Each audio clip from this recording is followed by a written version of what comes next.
selamat pagi. Kami dari Angkatan 1, Kelompok 2, CPNS Kota Bogor. Hari ini kita akan melakukan wawancara kepada 3 lintas generasi mengenai wawasan kebangsaan dan bela negara.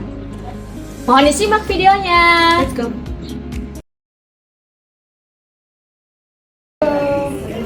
Hai, boleh kenalan, nama aku Jamila. Aku boleh panggilnya siapa nih? Ara. Ara kelas berapa? Kelas pada SD. Umur berapa sekarang? Umur 10. Kakak Ara, kan aku mau nanya-nanya tentang wawasan kebangsaan sama bela negara. Kakak Ara hafal Pancasila nggak? Apa? Pancasila ada berapa sih? Apa aja tuh?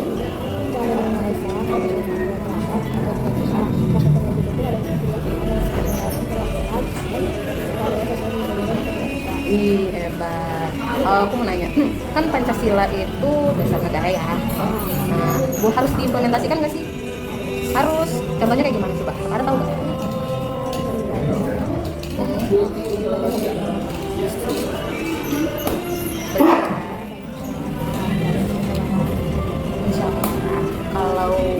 Kalau aku punya pertanyaan, kalau misalnya nih ya, Kakak Ara kan sekarang lagi banyak games online ya. Kalau misalnya lagi main Roblox, terus ada yang ngajak ketemu, Kakak Ara berani nggak? Kenapa? Takut. Selain takut, itu bahaya nggak? Berbahaya, iya bisa.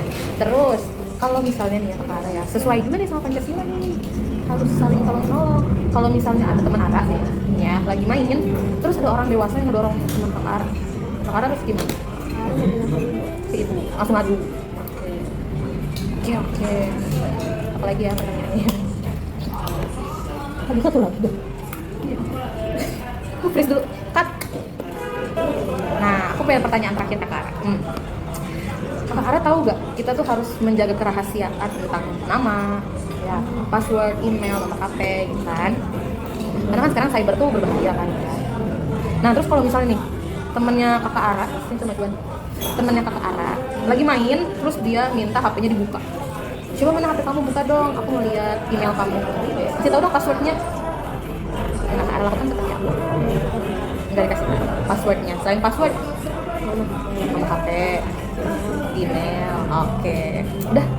Oke. Ada pesan-pesan untuk teman-teman tentang implementasi Pancasila? Harus dilakukan nggak implementasi Pancasila? Harus. Biar apa?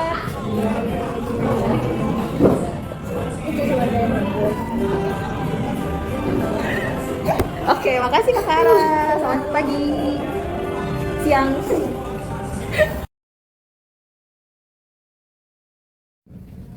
Halo, selamat pagi Pak. Selamat pagi. Ya, halo, Pak, siapa? Ini Bapak Abdurrahman. Pak Abdurrahman ini sebagai apa Pak? Saya di sini profesi sebagai keamanan atau satpam ya. Oke. Pas ini saya mau sedikit wawancara ya Pak, Ya, silakan. mengenai bela negara atau wawasan kebangsaan Pancasila kan kita kan Ya. sebagai masyarakat Indonesia kan pasti tahu Ya. Pancasila dan hafal ya. Iya. Nah, saya mau tanya nih, kira-kira dari nilai-nilai Pancasila itu kan ada 5. Iya. Nah, dari profesi Bapak sebagai petugas keamanan di sini, Iya. kira-kira penerapannya seperti apa nih Pak? Iya. Nilainya? Cuma dari sila pertama kali ya. Ya, Pancasila satu ketuhanan yang maha esa. Jadi kita sesama warga negara Indonesia yang baik, tentunya kita dalam beribadah harus toleransi dalam beragama, tidak tidak membeda-bedakan gitu sih. Kalau mau ibadah silakan saja, bagi yang muslim maupun yang muslim. Oke. Lanjut ke sila kedua ya. Ya. Sila kedua itu keadilan yang kemanusiaan yang adil dan beradab. Ya, jadi kita ini dalam menjalani tugas harus adil dalam menyikapi segala masalah, yaitu jangan membeda-bedakan, adil memutuskan suatu masalah agar yang benar tetap benar, yang salah ya tetap salah. Lalu sila ketiga. 3, persatuan Indonesia. Jadi menjaga keutuhan dan kerukunan gitu. Harus utuh dalam menjalani keutuhan, keadilan ya tadi apa? Persatuan Indonesia. Karena kita macam-macam nih suku-suku Iya. ini. Jadi kita harus tetap bersatu ya. Harus tetap bersatu. Di dalam menjalankan keamanan. Dalam keamanan gitu. Nggak boleh beda-bedakan. Iya betul, agar selalu kondusif gitu dalam menjalani semua itu. Ya. Selanjutnya dari sila keempat nih, kalian tadi dipimpin oleh hikmat kebijaksanaan dalam penempatan perwakilan. Itu dari implementasinya seperti apa Pak? Sebagai petugas keamanan. Kerakyaatannya dipimpin oleh hikmat kebijaksanaan perwakilan itu selalu berpegang teguh ya dalam menjalankan suatu kegiatan gitu kan. Jadi kita harus patuh terhadap negara tentunya ya. Ya, supaya negara ini kedepannya harus tetap jaya. Siap. Gitu. Selanjutnya yang kelima nih Pak, Iya. sila kelima. Keadilan sosial bagi seluruh rakyat Indonesia. Jadi kita selaku warga negara yang baik harus tanggung jawab dan disiplin dalam bekerja, itu harus adil dalam mengambil suatu keputusan juga, gitu kan. Otoritas saya selaku keamanan ya, kita harus mengarahkan ada tamu yang bermasalah, kita arahkan supaya bisa menyelesaikan masalah dengan sebenarnya masalah tidak yang ditutup-tutupi lah.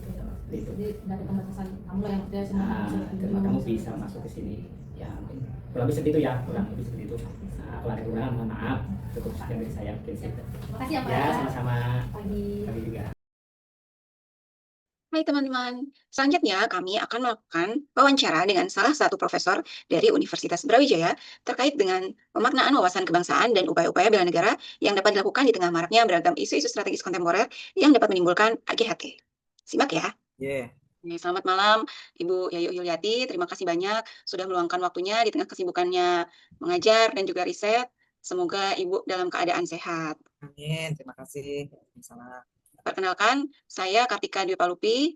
Saat ini saya sedang menjalani masa latsar CPNS gelombang 1 tahun ajaran 2025 dari Kota Bogor. Dan ada penugasan untuk menggali perspektif dari pakar, khususnya di bidang bela negara dan juga analisis isu strategis AGHT.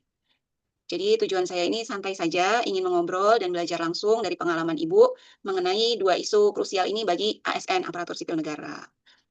Nah, mungkin langsung saja kita masuk dari hal yang paling fundamental. Kita sebagai ASN seringkali mendengar istilah bela negara.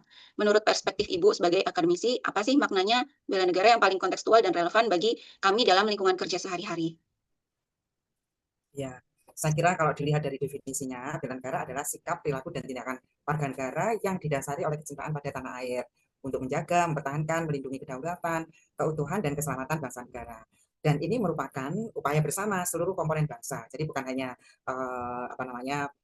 PNS ataupun bukan PNS, ya, dosen atau bukan dosen, tetapi seluruh komponen bangsa melalui berbagai kegiatan tentunya. Jadi bisa bidang pendidikan, kemudian bisa pelatihan dasar, pengabdian, maupun tindakan sehari-hari. Jadi seperti mentaati peraturan, kemudian melestarikan lingkungan, itu merupakan salah satu bentuk dari atau tindak paling sederhana ya, tindakan sehari-hari dalam bela negara seperti itu. Kemudian dan kita tahu bahwa kewajiban kita sebagai warga negara, ya semuanya sebagai warga negara Indonesia, itu tertuang pada Undang-Undang Dasar 45 Pasal 27 Ayat 3, ya, yang bunyinya bahwa setiap warga negara wajib ikut dalam upaya pembelaan negara. Seperti itu secara singkat. Baik, terima kasih Bu. Pertanyaan selanjutnya mungkin terkait dengan tugas kami sebagai pelayan publik. Bagaimana sih wujud konkret dari bela negara itu biar bisa kami implementasikan? Apakah cukup dengan disiplin kerja saja atau ada hal fundamental yang lain yang perlu kami perhatikan? Iya, saya kira selain disiplin kerja, ya banyak mungkin ada lagi misalnya integritas ya, integritas di dalam menjalankan tugas ya, integritas atau tanggung jawab. Saya kira bukan hanya PNS ya, PNS dari satu bidang, tapi semua bidang itu harus tanggung jawab itu adalah penting ya, selain disiplin gitu ya, kejujuran ya, integritas, tanggung jawab di dalam melaksanakan tugas ya. Kalau kita sudah komitmen diberikan tugas A, ya harus selesai seperti itu, bertanggung jawab dengan baik seperti itu ya. Integritas saya kira ya, kejujuran, integritas, tanggung jawab, disiplin ya, seperti yang Mbak Tika bilang tadi, sampaikan tadi seperti itu. Lalu bagaimana cara yang efektif agar seorang ASN membentengi diri dan juga masyarakat dari potensi ancaman digital seperti hoax atau radikalisme? Iya, itu sekarang jadi isu yang sekali ya, bahwa sekarang ini banyak sekali berseliweran di media sosial ya, walaupun Ibu tidak aktif sekali di media sosial, tapi kalau melihat berita-berita itu hoax ya, terutama itu sepertinya menjadi ancaman, terutama Ibu sebagai dosen ya, sebagai pengajar di perguruan tinggi, itu selalu mengingatkan pada mahasiswa jangan sampai menelan begitu saja hoax-hoax yang ada ya. Kita harus kritis ya, karena di dalam di dalam pendidikan di tingkat mahasiswa itu kan bahwa mahasiswa itu harus aktif kritis gitu ya. Nah, itu kan sudah kita latih misalnya pada saat penugasan apapun, mata kuliah apapun ya, itu mahasiswa itu harus kritis. Kalau ngomong itu harus ada data dan seterusnya seperti itu ya. Jadi contohnya adalah itu, kita tidak boleh menelan apa saja yang ada di media sosial, apalagi berita-berita itu tidak benar seperti itu. Itu selalu Ibu tekankan ya, terutama pada mahasiswa baru ya. Kebetulan Ibu kan juga ngajar mata kuliah dasar ya, seperti sosiologi pedesaan, itu kan semua mata kuliah, semua mahasiswa ya, mulai dari tingkat 1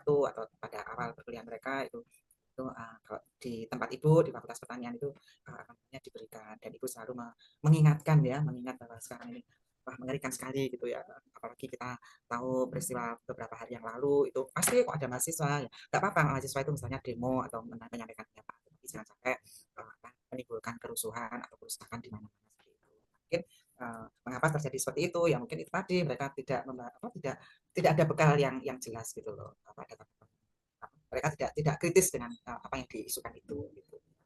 Ya, tentu saja itu sangat mengerikan ya kalau kita percaya sama hoax ya, yang menimbulkan perpecahan negara kita gitu. Gitu Mbak Tika. Untuk selanjutnya terkait dengan AGHT, Bu. AGHT sendiri merupakan ancaman, gangguan, hambatan, dan tantangan. Nah, kalau di institusi perguruan tinggi sendiri, jika kita bicara soal ancaman atau gangguan saat ini, menurut Ibu, isu apa yang paling mendesak yang harus segera diatasi oleh birokrasi, Bu? Iya, kalau nggak salah ya isu hoax itu ya, itu mungkin sudah hampir berapa tahun ke belakang gitu loh, Mbak Tika ya, apa namanya, isu ini ada ya bahwa, waduh mahasiswa kok mudah terpecah belah gitu loh, mudah dimasuki isu-isu yang nggak jelas gitu sehingga mereka, apa namanya, ya cepat melakukan kayak apa, demo-demo seperti itu gitu ya. Nah, di tempat itu juga seperti itu gitu loh, malah, apa namanya, kalau mereka misalnya kemarin, melakukan demo gitu, pada saat ketemu lagi pada perkuliahan itu, "Apa yang kamu lakukan? Apa alasannya kamu demo?" Selalu saya tanyain seperti itu gitu loh. "Nah, kamu punya datanya nggak? Apa itu?" Ya terus kita diskusi gitu. Dan ya pastinya, apa namanya, tujuan daripada kita ya dosen, bertanya seperti itu agar, mahasiswa itu tidak kebablasan ataupun tidak apa ya, terjerumus dengan sesuatu yang, bukan malah memperbaiki negara ini, tetapi mungkin malah menjadi kacau seperti itu. Baik, Bu. Berarti kita tidak boleh reaktif ya, Bu, ya, dalam menanggapi setiap pemberitaan yang ada ya, Bu, ya? Makanya Ibu bilang tadi harus kritis ya di dalam menghadapi pemberitaan-pemberitaan itu, seperti itu. Ya, kita sendiri juga harus melakukan antisipatif ya, Bu, ya, Iya. dalam menghadapi hoax, harus banyak belajar, harus tahu sumbernya ya, Bu, ya? Ya, pastinya itu gitu, apalagi generasi muda ya. Saat ini nih media massa kan aduh kemajuan daripada teknologi kan canggih sekali gitu ya. Nah, kadang-kadang apa yang disampaikan di depan itu ya di media massa itu dengan kenyataan itu tidak sama loh Bu Tika, Mbak Tika gitu loh ya. Jadi ya contohnya banyak sekali apa misalnya aja di depan itu gambarnya tuh bagus sekali gitu ya. Tetapi kehidupan sehari-hari mereka tidak seperti itu gitu loh. Itu Betul. banyak sekali, heeh. Ya itu namanya apa ya? Istilahnya Flexing atau apa? oh iya flexing iya sih, iya mereka banyak flexing ya, walaupun kadang-kadang kehidupan sehari-harinya tidak seperti itu gitu loh. Nyun sewu sekali contohnya misalnya, ya itu apa saudara-saudara kita yang di desa itu ya, nyun sewu sekali ya kayak nyun sewu loh ya, nyun sewu sekali lagi kayak pembantu kita itu ya yang masih muda-muda itu kan di fotonya, di anunya punya Facebook punya gitu, aduh tampilannya itu kayak gitu gitu loh. Padahal kan tidak seperti itu gitu loh. Nah, itu tuh bahaya sekali ya. Satu itu dari fisik ya. Yang kedua misalnya dari suatu pemberitaan atau apa ya informasi gitu ya. Kadang-kadang informasi itu dilakukan secara terus-menerus, kadang-kadang terus kita ini sebagai netizen itu bisa terpengaruh ya, karena anunya ya apa Gencarnya. kuantitas daripada itu pemberitaan itu dilakukan terus gitu loh. Nah ini kan bahaya gitu loh.